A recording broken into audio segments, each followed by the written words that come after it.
Absolutely. After a great win, man, it was a great weekend. We got to see some football, man. It is always good when you get to see a little football. I'm about to get one of them fancy mic setups like you and Scotty got. Radio mics, boy. Hey, what's up there, Mr. Campbell? How you doing today? Hey, man, we are here, and as long as we're here, we're doing all right. Absolutely, man. We had a great weekend, man. First off, I got a chance to go out to Atlanta and hang out with you a little bit, and then we went over to the great state of Alabama and to see some football, man. It was a great weekend. It was a great time, Coach, and Mr. Campbell, and it was just a really, really a good time. We discussed, and we also got a chance to live broadcast on location, and I really got a big kick out of that, man. I hope you guys got a big kick out of it as well. It was a great experience for me to meet all the people at Alabama State, and it was just a great experience, and we got a chance to visit that wonderful facility out there. Man, go ahead. Yeah, I was just gonna say, as somebody who is a lover of HBCUs, has followed HBCU football for 40 plus years, the one thing I always enjoy is the pride everybody has in their school. That is the thing that I love. And I also love when they let you know they have pride, because everybody know I came down there, best to have a little fun. I wore my, Rattler gear down there, but everybody was so hospitable to us. Those Hornets looked like they're ready to go. But Rocky, we did meet somebody that made me a bet. Now, Rocky, why don't you tell the people who made a bet with me, and what he wanted? Yeah, well, the AD of Alabama State University, AD Cable, made a beverage bet, not a money bet. So you guys just beverage, just a beverage bet, and with Mr. Campbell, he's quite confident because he went in for one of the fine beverages. It's a Balvenie 14-year Caribbean cask. So he wasn't skimping on the bet. He got a lot of confidence. That was a lot of confidence. The brother came out. The brother didn't go low shelf, did he? Brother went top shelf real quick. Yeah. Now, see, I'm going to tell people, what the AD doesn't know, that I am undefeated in my bets. And this goes through multiple schools and multiple years. So I hope he knows, because we had somebody, and I ain't going to say his name, played at Prairie View, coach at the Rams now. They still ain't paying my bet because we beat his team, but I ain't going to say his name.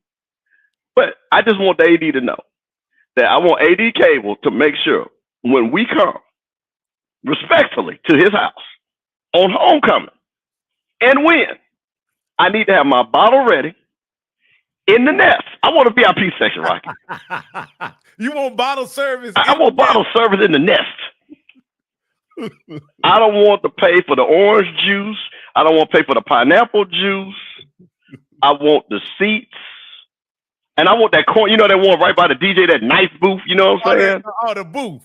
Oh yeah, I don't want no table now. We don't no. It's bottle service at a booth. We don't do no table. In other words, you want a section.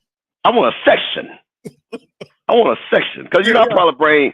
See, because now I'm gonna have to bring thick 36, thick 45. I might even go down, a little bit young, get thick 28, and bring. So we just sit in the section. So, I just think that, okay, DK, you just watch what you ask for when you bet me now. Just let it know.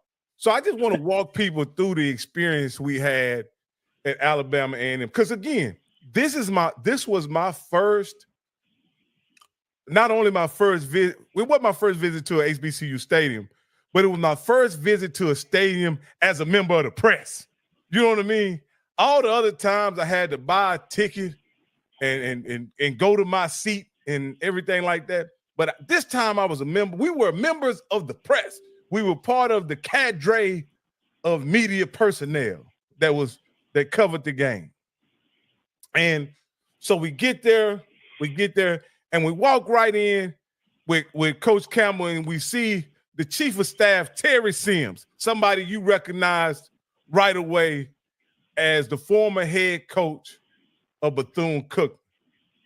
And he let us know that he knew who he was, and he immediately, expeditiously gave us media passes, which gave us field access to the players that were warming up. I really like that. We didn't have to pull out IDs. We didn't have to do it. They came. He spoke to us. I see you guys are with HBCU Coaches Corner. Here are your media pass that give you field access. I really like that. How did you like that, Mr. Campbell? Well, see, well, first of all, I think it's because we had those matching shirts. Shout out to Rocky's wife with the matching shirts, the matching polos. Rocky, you might need to pull that out from the back. Let the folks see that again. I might have to go upstairs and pull that out. But I think what it was because we were, coordinated. We were coordinated. We looked professional. See, for all you young folks, when you're going out there in them job interviews, you got to look prepared and coordinated. So we were prepared and coordinated. So I think that just started off the day. Coach Sims, great coach down at Bethune-Cookman, gave FAMU utter hell when he was coaching down there. So, like I said, I'm glad he's gone. But, wish him well in his new position at Alabama State. But, once again, all the coaches, very respectful, greet us very warmly. Again, like you said, gave us pass, gave us access. So, again, I was super excited about that. Again, like I said, I've been around a lot of these universities, I've met a lot of these coaches over my years. And just like I say, once again, it is a family feeling no matter what. They don't feel untouchable, which is always what I love about these coaches that are on our level. Yeah, and once we got the passes, we went we went directly to the field, and we got a chance to see first of all Andrew Body as we were walking down. He was coming back up to get dressed, and we noticed right away when we saw Andrew, he's a bigger man than he was before. Believe it. Oh. Because I physically saw Andrew last summer when he came to Atlanta for the HBCU quarterback camp. Mm-hmm. And when I saw that young man, and it looks like he put on a good 15 to 20 pounds of muscle. And clearly, and we'll talk a little bit about the game, but clearly he showed that arm strength in the game. So, I'm really excited. And that's it, I'm going to have to look up and see who is the strength and conditioning coach down at Alabama State. Because if he's bulking up quarterbacks like that and getting them ready, I can only imagine what that offensive defensive line is going to look like. Absolutely. And then we got it in. We were able to see some other players. But I'll tell you this, man. The field view of the players while they were warming up before they had the helmet and shoulder pad, you really get a good look at how well-conditioned athletes are in that situation. And I will say, Alabama State has some good-looking athletes, man. They look like they've been well-conditioned, and looks like the hard work has really paid off on those guys, because a few of those guys look like Division I or Power 5 football players when you look at just height and size. They look like, especially when you look at those DBs that they have, they look like, no joke, they look like Power 5 DBs. Well, I think, once again, this is just what you're going to see all across the board of the top teams. They're recruiting better players that have transferred in. Again, our Power 5 players, group of 5 players. So, again, the talent itself is just being upgraded. So you see the physical talent. You see the kids being bigger. You see the kids being stronger and things like that. So that bodes well, again, for a lot of these kids that are transferring into HBCUs, to give them an opportunity to play and shine. So, again, I'm really excited about that. But to your point, when the guys were like, oh, that's a DB, and you think this guy's a linebacker. And they were like, yeah, that guy's one of our DBs. I was like, wow, that's pretty impressive. So, again, Alabama State, I think they understand what their mission is. They will be one of the favorites to win the SWAC.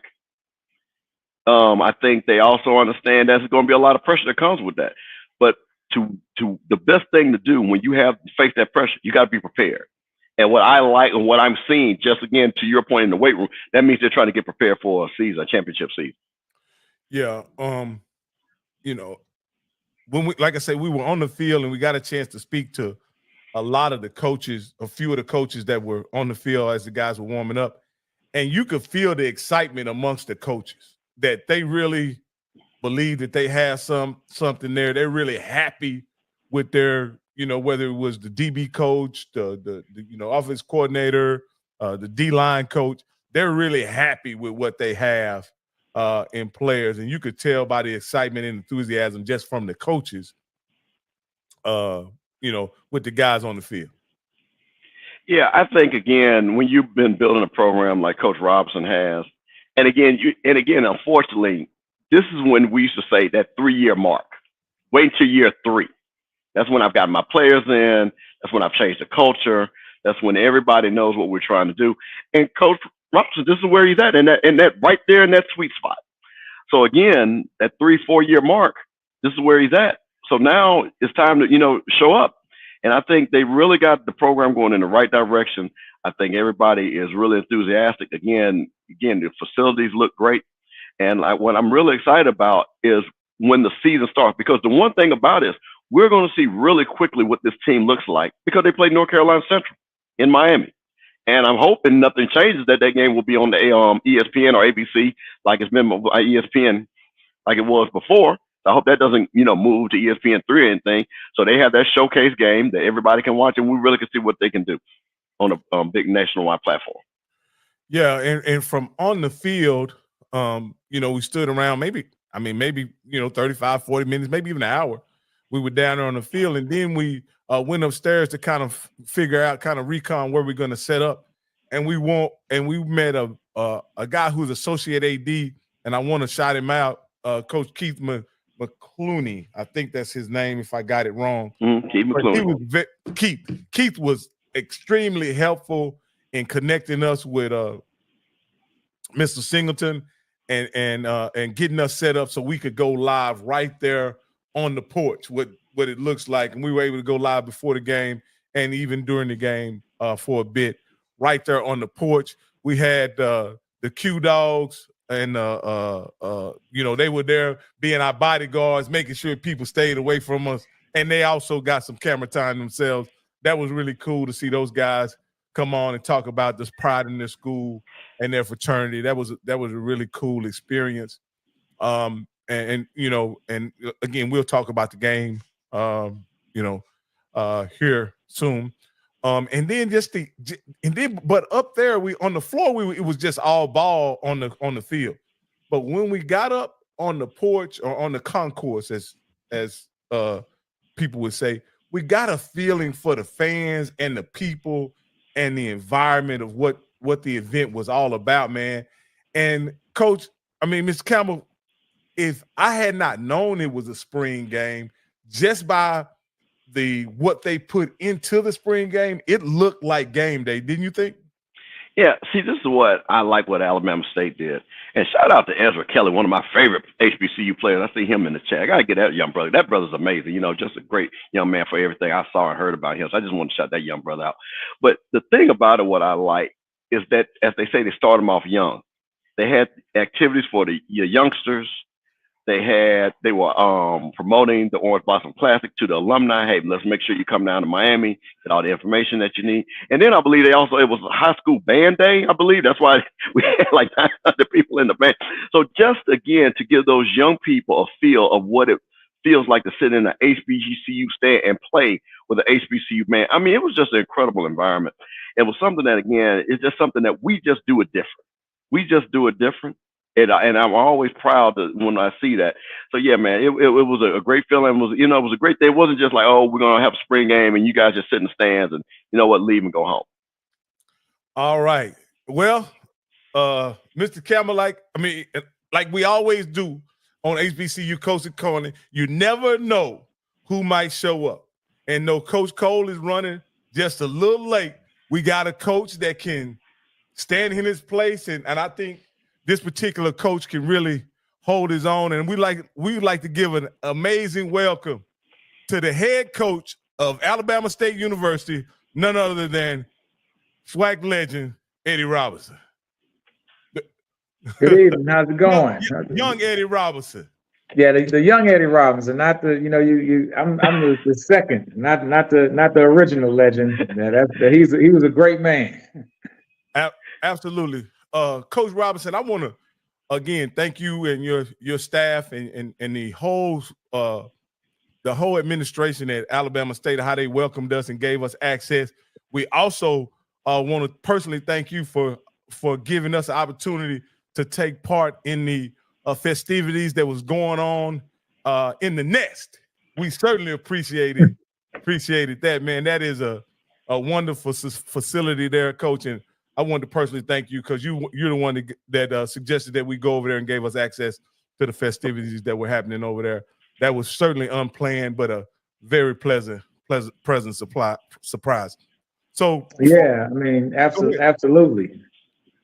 So, Coach Rob, let me ask you this: what were your impressions of the spring game as a whole?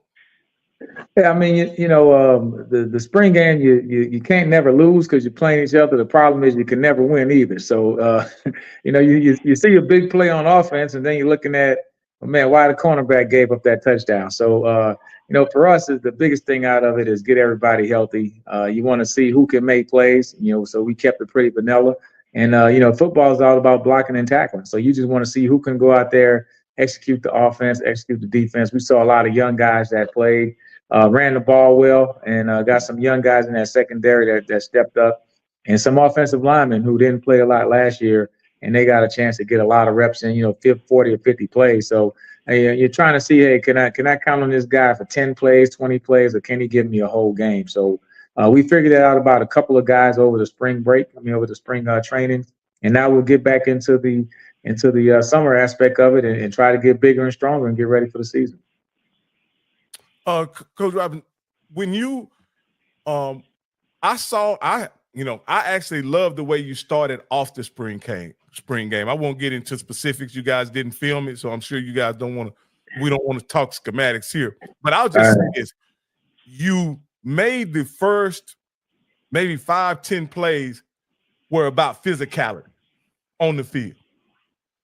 Is that a philosophy of yours that you believe in, or what were you trying to get done by, in my opinion, emphasizing physicality? Yeah, man, it has to be. Football is it's a tough sport played by some grown men and some young kids here who are trying to make it to that next level and get to that area. So young adults. And at the end of the day, you got to block and tackle, and you got to be physical. And we emphasize it. We preach it every day. Usually, if you're the most physical team on the field, don't create a lot of penalties or turnovers, you got a great chance of winning a football game. So that's the games that we've played well in, the games that we've won, we were the most physical team. And I say, when we have that motto, it starts with defense, and those guys have been that way for the last couple of years. So now the offense is starting to fight back. And then you saw that from our offensive line. They came out and all spring, they've just been playing with a chip on their shoulders. And so that's what we're trying to get to. The guys in the trenches really determine what goes on. We know the guys that are catching the ball, scoring the touchdowns, et cetera, they get their name in the paper. But in the end of the day, the offensive line, defensive line, that's when it's a man against man, testing each other's will and seeing just how physical you can be. And that's what we really want to establish on both sides of the ball. Where we saw what you were able to get done on the field, and you could talk about whatever aspects of it you choose, but I wanted to ask you, were you guys able to get out of the game healthy as you would like to? Yeah, that was the big thing. I mean, the whole spring, it's a fine line between, did we tackle enough? Did we hit enough? But at the same time, we eased up on that aspect of it to not get people injured. And so that's a big part of it. So from an injury standpoint, we were pretty good. We didn't have anybody, get too banged up and stuff like that. And I think we got in a fair amount of tackling during the spring, and in the spring game, got about a good 80 plays, which was pretty good.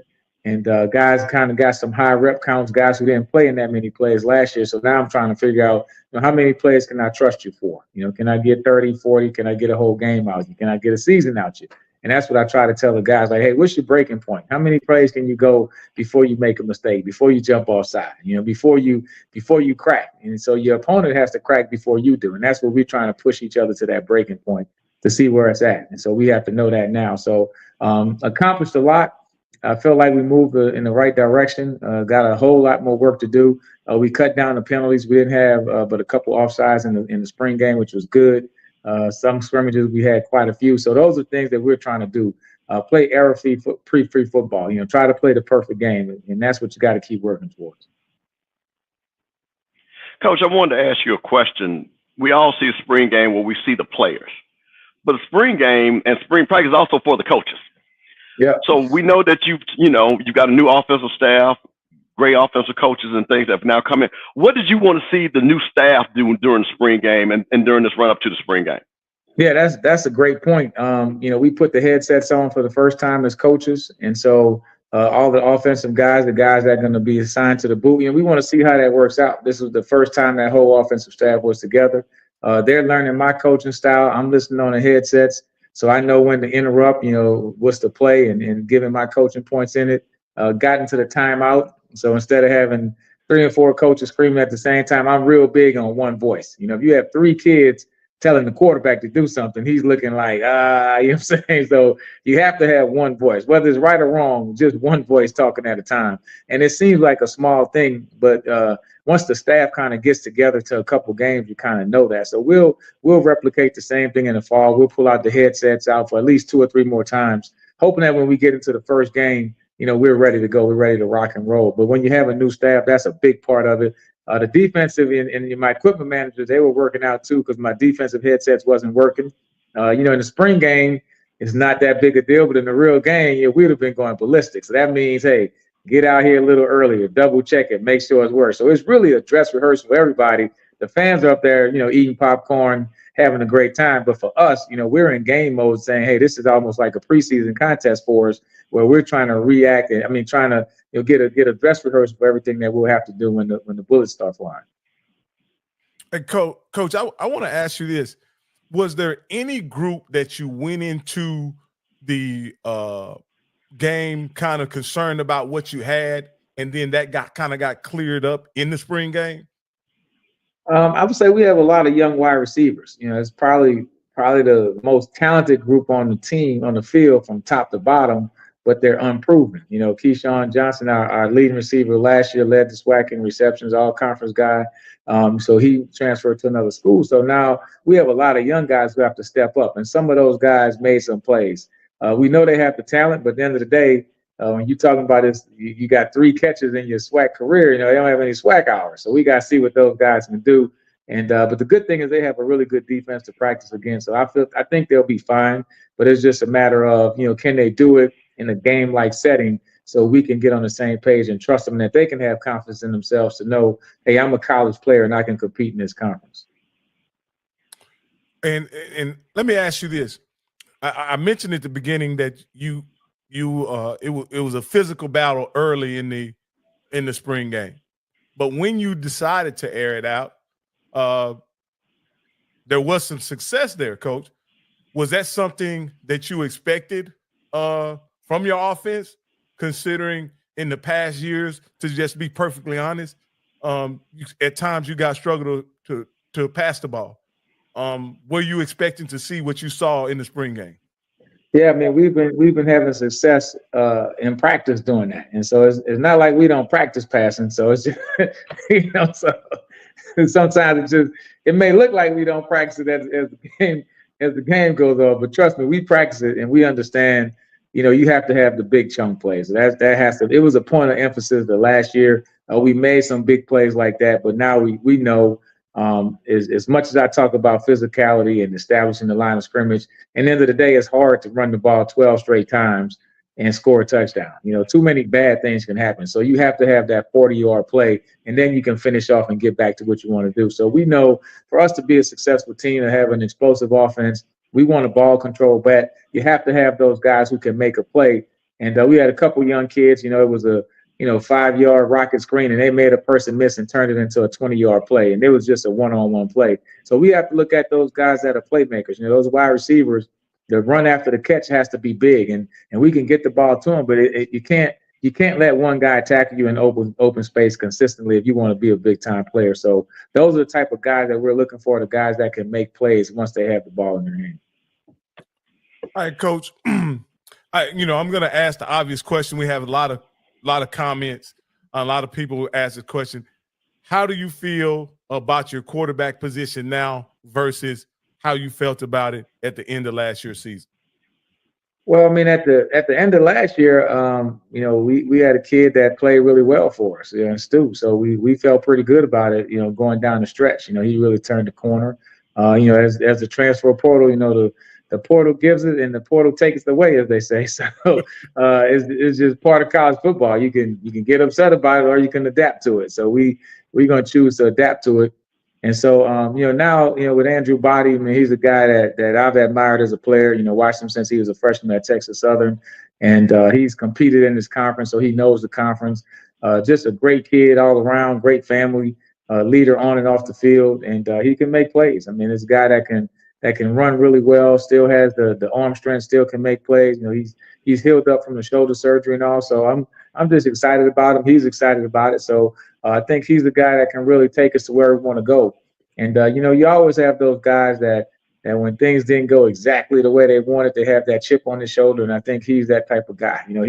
He's playing with a grudge and he wants to get there and get to a championship. And everybody's trying to compete and practice and play everything we do. We're trying to do it at a championship level. So he fits the mold and just a kid that really makes everybody better. So a guy that we really can kind of rally behind, and he made some really good plays for us in the spring game. Coach, I want to ask you a question, and I'm going to get to something at the end before we end this interview because, like I said, again, you're one of my 88 brothers. I've known about your career for a long time. Like I said, I'm very proud of my 88 brothers, so you know what that means. Down to New Orleans, Brother Martin. But I want to talk about something that I wanted to ask you about. You have looks like a younger coaching staff and things like that. What are you telling these guys? Because, Coach, you got a bullseye on you, and you kind of remind me of Coach Simmons last year, where and me being a FAMU guy, there was the Celebration Bowl that we didn't want to hear anything, a Celebration Bowl or bust. And now you've built this team, you've got this talent. What are you telling your coaches? What are you telling your players to keep, as they say, keep the main thing the main thing? Not try to win the Celebration Bowl in April, but understand that this is a process to get to where we're trying to go, which is to be in Atlanta. Yeah, so that's a great point. And so last year, we started off 1-3, and last year we were, hey, we got a big game going to FAMU, we have a big game going to Jackson State homecoming, we have a huge Mad City Classic, and I think we were kind of, looking down the road. We played well against Southern, a tough game at home, and then we come back and we lose to Miles, and so. I think after that FAMU loss, and then we played great against Alcorn. We did everything but win the game. That's football. Sometimes it happens like that. Rushed for a whole bunch of yards. All the stats say we should have won, but we didn't. So what should have happened. So sitting there at 1-3, my defensive coordinator, Ryan Williams, he's like, hey, man, we just need to win today. You know what I'm saying? So and we kind of took that motto of let's stop worrying about winning the championship. A lot of things would have to go right for us to win a championship at this point, but what we can do is win today. And so, what I did was, you always talk about product placement. So above our elevator, when you walk into our building, it says win today. So it's the first thing that all the guys see. So now this year, we're just saying, hey, we know that our goal is to get to the Celebration Bowl and win it. We know our goal is to win a SWAC championship, but realistically, our goal is to win today. And so if we can win each day, if we can win Tuesday, win Wednesday, win the spring game, come back, win the next day, and that might be an academic day, it may be a day in the weight room, it may be a day of rest and recovery. And so whatever it is, you have to win each day. And if you win each day, then it'll get you where you have an opportunity to be great when the chance comes. And so we just have to kind of, in the back of our mind, we're still thinking, hey, we want to win the Celebration Bowl. But at the end of the day, if you don't win each day and don't win the first game, the second game, that Celebration Bowl will never happen. So I think it was a humbling experience starting off the season 1-3, and you kind of figure like, man, what happened? So we didn't, especially after you win, beat a team like Southern, who was a good team at home. You just thinking like, here we go, and then we kind of sputter. And so hopefully, we can get off to a great start this year. But at the end of the day, if we can win each day, I think it puts us in the right mindset. That is awesome, Coach. That is awesome. Thank you. Absolutely. Hey, we got Coach Cole on. Coach Cole has been able to jump on with us now. He's en route to somewhere. How you doing, Coach Cole? Man, I'm doing wonderful, man. I just got through coaching my elementary school team. Of course, we was victorious. You know, I got that itch, man. You know, so hey, they talked me back into it, Eddie. You know, they kept asking me, so I went on. We won what 29-12 today, so I'm feeling good. So what you got, the hobo offense working again? Hey, look, hey, but hey, it's in basketball now. Oh, basketball. Okay, basketball. okay. But Eddie, man, at first I want to thank you and your staff and Jason and Alabama State Hornet football program, man. I mean, you guys were first class. Y'all treated us with first class, and this is just the beginning of what we want to do on the HBCU Coaches Corner, man. Is just to express and let people see Black college programs. You know, we get that bad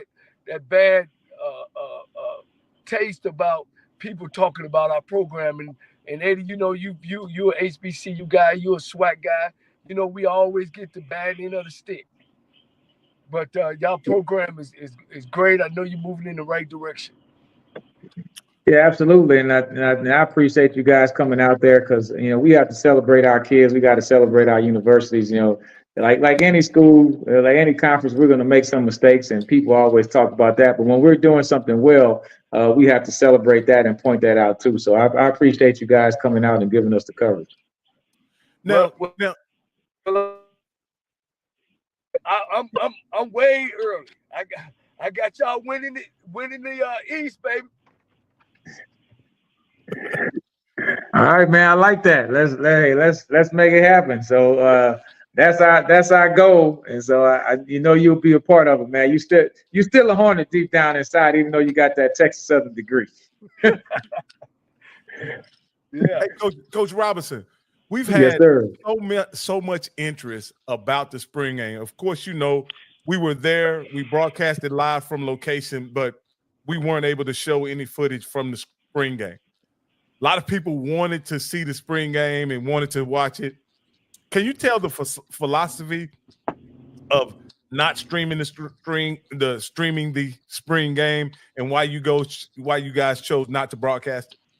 Yeah, well, probably it was a decision right before the game. I think Coach Sims, the defensive DFO, football ops guy, he was like, "Hey, man, you want him to broadcast the game?" And I was like, I thought they were doing interviews, you know, with Coach Penny, our volleyball coach and athletic director, and so they already had it set up. It was a good backdrop. I was like, nah, just let them do the interviews. And so we have a lot of great coaches. Coach Bean, who's won over 50 SWAC indoor and outdoor track championships, cross country, everything. So I thought it was a great time for those guys to be on the Hornet Network, Hornet Sports Network. And trust me, football team, you know, we have a lot of games. We have 12 games this year, hopefully a 13 and a 14 game. So I felt like it was just a good chance to let all of those guys, you know, kind of talk about their programs and all the success they've been having. And Coach, you guys have a top-notch facility. The game day environment in the event was amazing. I'm so glad that we were able to come to the game and just experience. And you guys did a good job. Creating almost a game day experience for a spring game. That was incredible. Well, was that purposeful, or were you? Well, let me say, was that what you wanted to have on the spring game? Yeah, I mean, you know, the Marching Hornets, they came out. The band was there. They were extremely loud. So you know, usually they'll stop playing when we're on offense. So it made us use some signals, which was good for our quarterbacks to kind of get in the habit of that. And so we know a marching band has to be a part of the HBCU experience. But yeah, I mean, we wanted it to be as much of a game day as possible. We had a really good crowd. Had around 200 plus kids there for our junior day, so that was really big. Wow. It had some campus connection events come on. So usually the whole university kind of pulls in to make it that type of atmosphere. And also the Orange Blossom Classics. I mean, they did a great job of coming out and having like a tailgate type deal with the food trucks and everything else. So they participated. And of course, we played in that first game against North Carolina Central. And so they did a good job of doing free ticket giveaways and everything like that. So that really just enhanced everything that we were trying to do. And keep in mind, we had like 4 or 5 freshmen, some transfer kids. That was their first time really being in the stadium because we don't practice there. So I think, you know, getting that dress rehearsal for them, so when that first home game comes, they're not like, oh, wow, what's going on? So it was pretty cool. Yeah. Hey, Coach, you going into your third year, man. And I want to say that of course, you was an academician, and you could tell that you have gotten better as a head coach every year. Every year, the moves that you make, I think you make great moves. I think, of course, you learn as a head coach, you got to make hard decisions as well. Where you think that you're at with this group, your third year, of course, you switch your offense out. I think, where you think you're at as the coaching staff. I know you hired Coach Simmons, from Bethune-Cookman. Where you think you at as far as a organization in a group? Yeah, I think getting that right, and I know the first year I was like, talking to some of my mentors, Coach Henry Frazier and those guys, and just saying, hey man, I think I got a great staff. He said, hey man, you're gonna have to make some changes after the first year. I was like, nah, Coach, I'm good. We good.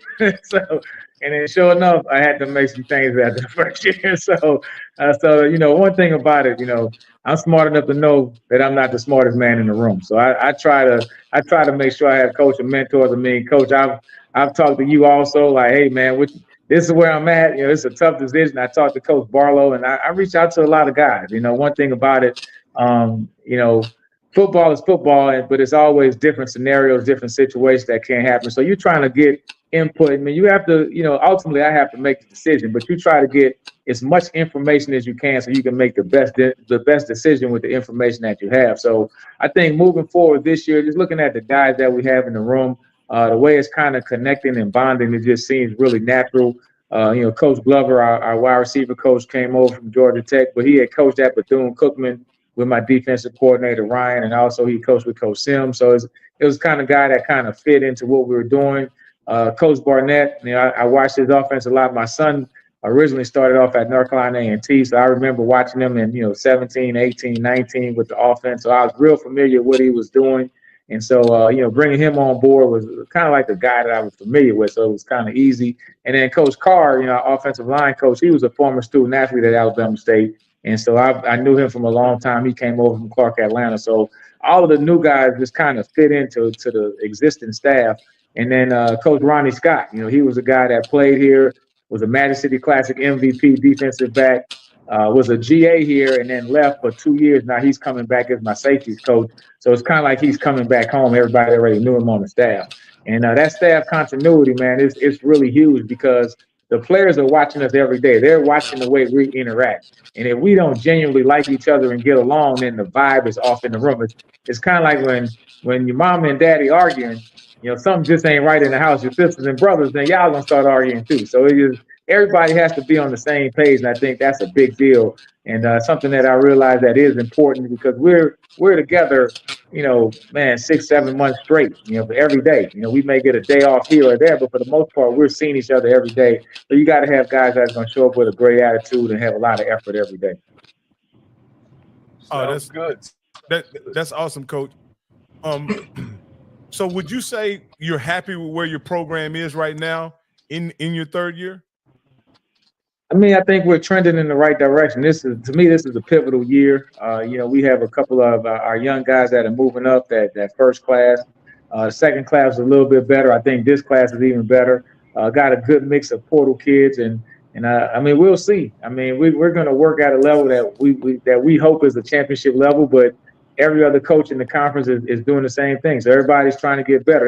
That's what's so fun about it. Your team build, you bond, you improve your players. They work hard. And then the best part about it, you go out there and you see, hey, did I do enough? You go out there, week one and you hope it's enough. And if it's not, hey, you correct it and you try to get better each week so you can start playing championship football. But I like where we are. I think we're trending in the right direction. I love the attitudes in the building. I love going to work. I love having the guys talking to the kids. It's not a day that I don't do something to help Alabama State football win. Like every day, I tell the kids, you can call me any day of the week. I got the same phone number and same AOL email for 30 years. So they know how to get a hold of me. And so, but I love talking to them. Like every day it's a different experience. I think that's the funnest part about the job. It never gets boring because I don't know what's going to happen tomorrow when I go in the building. So. Hey, Coach, I know we want to close this out, but I've got to give you your flowers. And I want to say something, and I want you to just talk to the people out there. You were a 2-time SWAC Defensive Player of the Year, a 2-time All-American, an academic All-American, and an NFL player. And you also pledged a fraternity. Tell me how you talk to your players about being an all-around. You were the true definition of what student athlete was. And I think a lot of people have seen your NFL career, but the outstanding man that you are. And what do you tell your players? Because you really are a role model. So what would you tell those young people about going to an HBCU and achieving all that you've achieved and now being the coach at Alabama State? Well, a lot of that goes back to Coach Markham. I remember at his funeral, his wife talked about, should I say, about how he wanted to make an impact, how he made an impact on kids' lives. And so my job right now, we're trying to win championships. We all want that. All coaches want that. But at the end of the day, I'm trying to make an impact on kids' lives. I'm trying to make them say, if not for Alabama State, then where would I be? Because that's what I can say. Coming here as an 18-year-old freshman, as a walk-on, I had these goals and dreams, and this was I was expecting to happen, that I hoped happened. But it was a whole lot of people that kind of helped me to get here, and just a whole lot of love for the conference. I think one of my best moments of playing SWAC football, we played in the Heritage Bowl against North Carolina A&T, and Cornell Maynard, he was the quarterback, and of course we had Ricky Jones. And for the pregame, Coach Markham and all his humility and the coach he was, he let Eddie Robinson, head coach at Jackson State, and the Godfather, who was the head coach at Southern at the time, and then also W.C. Gordon, who was the head coach at Jackson State. They all spoke to us in the pregame and talked to us about the importance of, being the SWAC representative and beating the MEAC school in which was then the Heritage Bowl, which is the precursor of the Celebration Bowl. And so that kind of like drilled in me, like for a head coach to give up that pregame talk to 3 guys who were legends, who he respected so much, it let me know what it meant to be SWAC. And so that's what it's all about for me. And the fraternity aspect of it, HBCU is more just about sports, it's the band, but also the fraternity is a big deal. We have probates coming up on our campus. We have a couple of our guys who are going to be joining one of the best fraternities, Omega Psi Phi, and a couple that are going to be also alphas, and some, we have the AKs coming out. So it's a big deal, like on the college campus, when you have that probate, when everybody can come out and see those young men and young women become members of a Greek organization. And that becomes our alumni, because they have a reason to come back. And so that's usually the people who want to give and want to donate, want to give back to football. And so it all comes full circle. And I think the biggest thing out of everything, and I talked to one of my young players, he's like, hey, man, Coach, I got a baby on the way. I just found out like a month ago, et cetera, et cetera. Baby's due in July. So, what I told him was, like, out of everything I've accomplished, and hopefully I have more that I'm still trying to do. But the biggest thing is I'm a dad, what I'm saying? And so to me, being a dad of 3 sons and being able to coach one of them, and he was able to he's an Omega now, and he was able to win 2 Magic City Classics and all that type of stuff.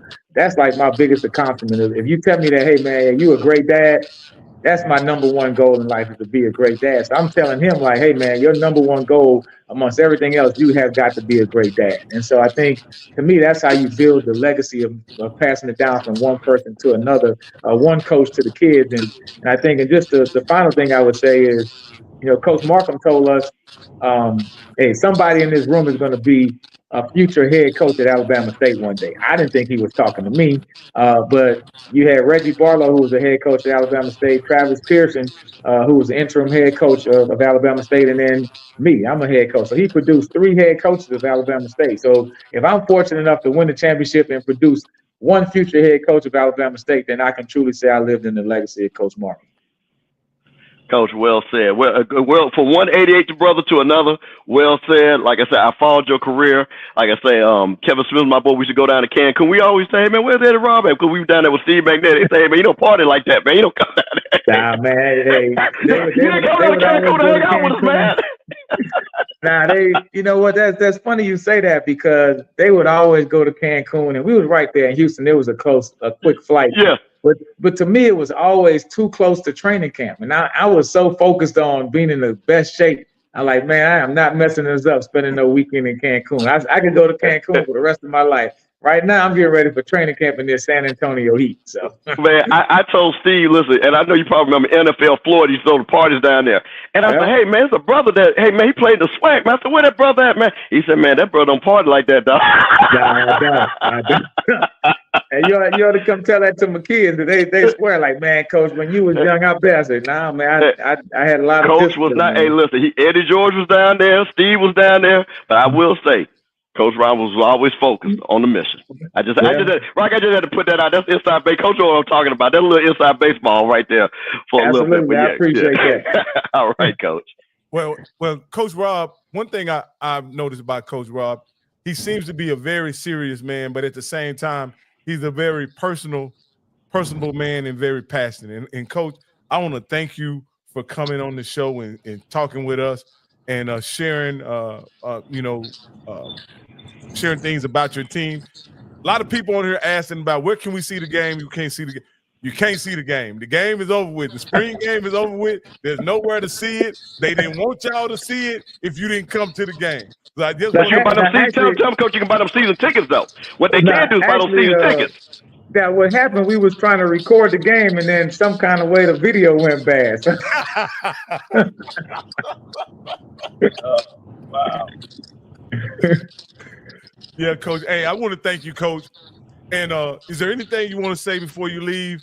I was going to ask you about your philosophy with recruiting, but we'll save that for next time on HBCU Coaches Corner. But anything you'd like to say before you get out of here, Coach?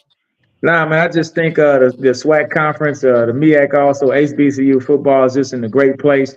And so, hey, just support your local HBCU, whichever one it is. I mean, these kids need a whole lot, and they're working their butts off. And we know that the NIL is going to the big schools, but hey, whatever you want to give to your local HBCU, whether it's $20, $50, $100,000, whatever it can. But just make sure we give back and support them because we're doing a great job of producing the leaders of tomorrow. So. All right. Well, all right. This week, Coach. Don't let me down. You tell your staff, don't let Cole down now. I got you, baby. We we're working hard, so we're trying to get there. I got you. Thank you for being on the show. All right, man. That was an awesome interview, and we can thank Coach Cole for that, using his influence and his connections to make sure we bring the best HBCU content to our followers as possible. Coach, thank you again, Coach Cole, for hooking us up with Coach Robinson. Man, it was a great interview. He seems to be a tremendous guy, and you can see he's a leader of men, and it's good to see that. Well, we always on this show want to talk from facts. I know we all three get on and we talk about our opinions of things, but most of the time our opinions is already that we've talked with the people to be, what they're thinking and where they are and where they're trying to go. So it's very important that we do that, where we put out truthful information and want our fan base to be intelligent and smart when they're watching games. Absolutely. I can't believe how many people on here is like, where can we see the game? Again, it's coach's decision that y'all not seeing the game. You know what I mean? But it was a good game. It was very competitive. And now that Coach Cole here, we can kind of talk about what we saw in the game, right, Mr. Campbell? We can discuss what we saw. I just started off by saying what I saw initially was, like I said, they were making a point to be physical at the beginning of the game. I believe they ran the ball 5 to 10 times in a row before they threw a pass. And as Coach Robinson said, he one of his philosophies is that blocking and tackling is how you win football games. So, and they definitely were blocking and tackling in the first few plays because they stuck with the run all the way till they got it in the end zone. And so, Coach Cole, what did you see? Well, first of all, there was a new offensive coming in, and again, checking Coach Barnett's background, he understands that you win in football, win championships. And as we know and looked at stats last year, Alabama State played great defense and great special teams. They just struggled offensively. So he wanted to make sure that he established himself in the spring game. In the first 10 plays, 8 of them was run, and we had a play in the flats, and then we had the 65-yard touchdown. So I think he established what he wanted to see, and we came down to see one guy really is Andrew Body, and we seen. I mean, on the physical side, he's a good 6'2", about 210, great size, great personality, come from a great family, team leader. We seen that. We seen the players, gather around him, and he hadn't even been there a semester. And so everything that I think Eddie Robinson wanted to establish, going out, getting probably the best quarterback in the conference, got him. The best offensive coordinator that fits his style of ball, got him. Good staff, got a great coach from Bethune-Cookman. There was a head coach before. He needed that to help with his leadership. He's done that. So, man, I just look forward to their season. So I've seen a lot of good things. He had a lot of people out, over 100 players. I mean, man, that's big, Coach. That's big. So I'm impressed. I'm impressed with the Alabama State Hornets football program. Yeah, Coach. I just think, and I'll let Mr. Campbell go here shortly.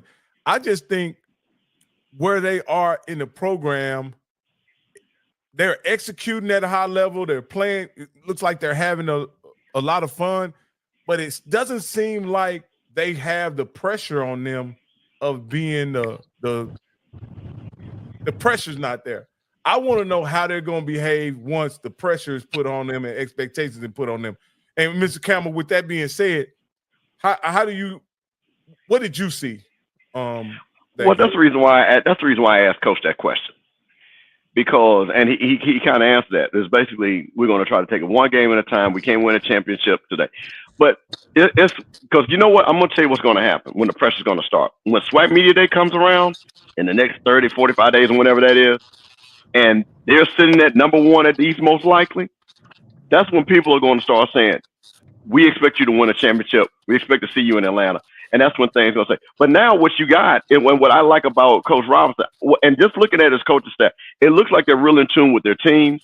It looks like they're able to communicate very well with their team. He's got a bunch of younger guys and stuff like that. Yes, they say, as old folks say, he got some hip young guys and stuff like that. So it looks like they're very close to the team. So again, like he said, he had a player say, hey, Coach, I got this thing going on. So the communication was going to be key. To have a championship team, you got to have that communication with coaches and players to really create that family that you want to have a championship. So, I'm super excited, to see what they're going to do. Like I said, we saw some things. Again, it was vanilla. That's what a spring game was supposed to be. But what I wanted to hear more from what Coach asked the question, what were the coaches thinking? What was he looking to get out the spring game? And he answered that. Yeah. Now what was, and we may not have understood the rules of the spring game or how it was laid out because we were in the middle of setting up for a broadcast and then later we will broadcast. But that's one of the things that I kind of didn't understand is the layout of the spring game. And usually you want to know that beforehand so you can understand what's going on.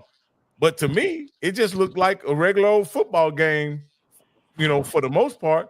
Is that what you saw, Coach Cole? Oh, yeah, without a doubt. I mean, if you was an outsider and really didn't know what was going on, you would think they got a problem on defense because, that offense went straight down the field, 3 times in a row and scored. And, that just don't happen, but, they didn't have all these starters in there and some folks was hurting and they was making some decisions. And like I said, always, the spring is a time to find players. It ain't a time to really wear down the guys that you already know that's good. It's a time that you find players. And so those players get opportunity to play. And of course, you all know that Body just now getting down there, but shit, man, he looked like he been there all 3 years. Yeah. You know, Andrew looked like he was really acclimated and locked into what was going on.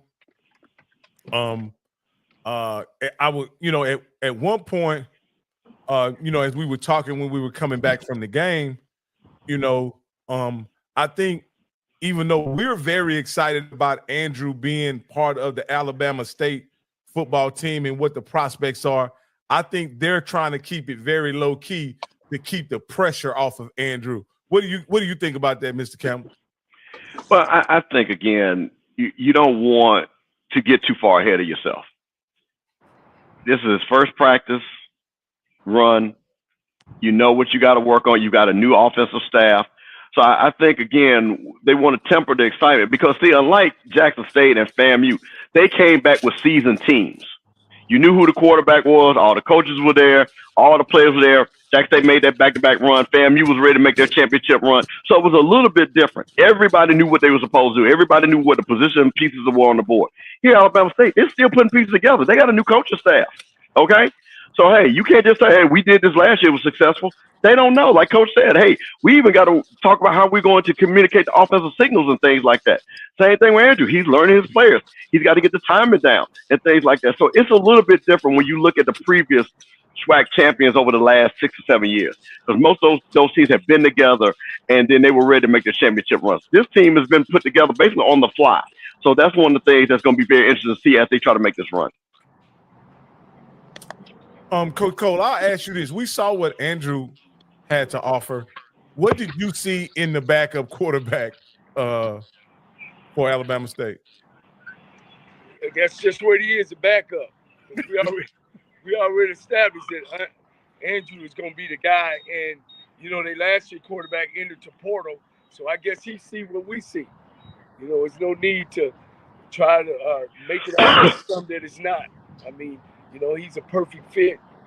You can't say enough about enough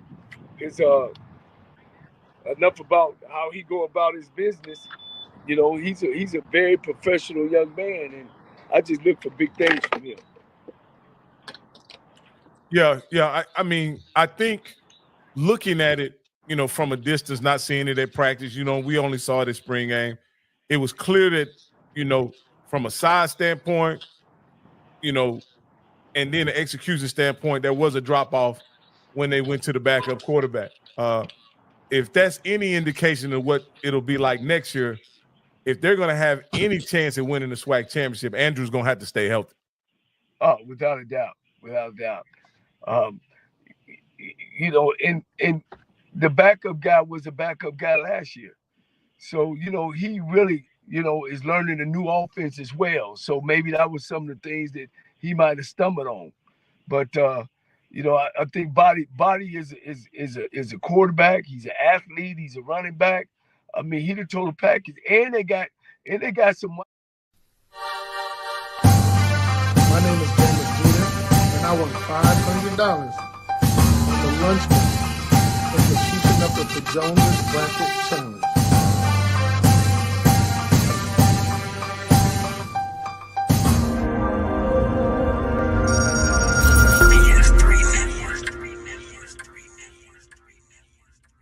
BS3 Network, changing the way you watch TV.